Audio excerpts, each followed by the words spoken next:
Nous savons qu'un parasite, que ce soit dans le règne animal ou végétal, est un organisme qui vit aux dépens des autres.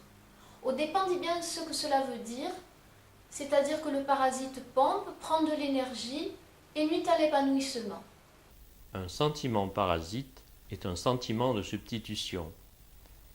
Si parfois nous sommes victimes de sentiments parasites, cela tient au fait que nous avons perdu notre spontanéité. En effet, lorsque nous étions enfants, nous arrivions à vivre et à extérioriser nos sentiments, alors qu'adultes, nous vivons souvent en décalage entre le senti et l'exprimé.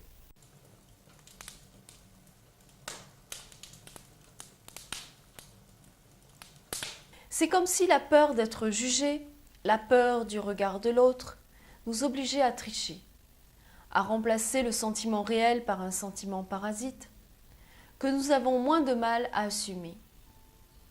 Ou bien, lorsque le sentiment réel est quand même exprimé, on peut constater des situations où, pour éviter la gêne qu'il pourrait engendrer, on l'a complètement dénaturé. Dans une relation durable, tout sentiment persistant, positif ou négatif, doit être extériorisé. En le refoulant ou en le remplaçant par un sentiment parasite, on fausse la relation.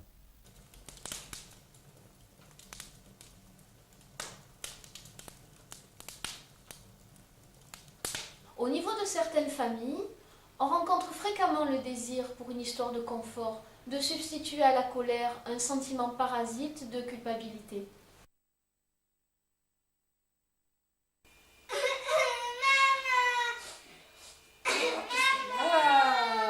Qu'est-ce qu'il y a, Valentine? Tu m'agaces à pleurer, je travaille toute la semaine, c'est pas pour t'entendre le week-end, hein?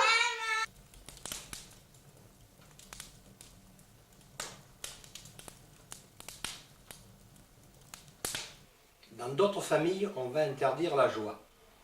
Le bonheur étant interdit, on va y substituer comme prix à payer pour chaque manifestation de plaisir un sentiment de culpabilité. En analyse transactionnelle, on parle de racket à propos du rançonnement, du dépouillement d'un sentiment par un autre. Les sentiments de peur, d'angoisse, de solitude, de colère, de tristesse, d'amour et de haine vont se traduire sous forme de racket, par des manies, des phobies, des perversions, la boulimie, l'anorexie, l'énurésie, la claustrophobie, le fétichisme, le voyeurisme, l'exhibitionnisme, l'autophagie, l'agoraphobie.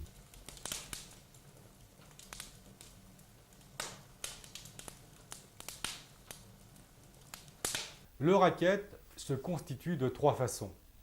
1. Il est montré et appris des parents. 2. Le racket est valorisé lorsqu'il est exprimé par l'enfant, renforcement par un stroke positif. Et marre, je veux plus aller à l'école. Oh, qu'est-ce qui me plaît quand t'es énervé, on dirait un petit homme. Hein. Il est le fruit d'injonctions parentales. Une injonction parentale est un ordre visant à orienter l'enfant vers des pensées ou des sentiments que les parents ressentent ou souhaiteraient que l'enfant ressente. Viens que je te fasse un bisou, toi qui les aimes calmes.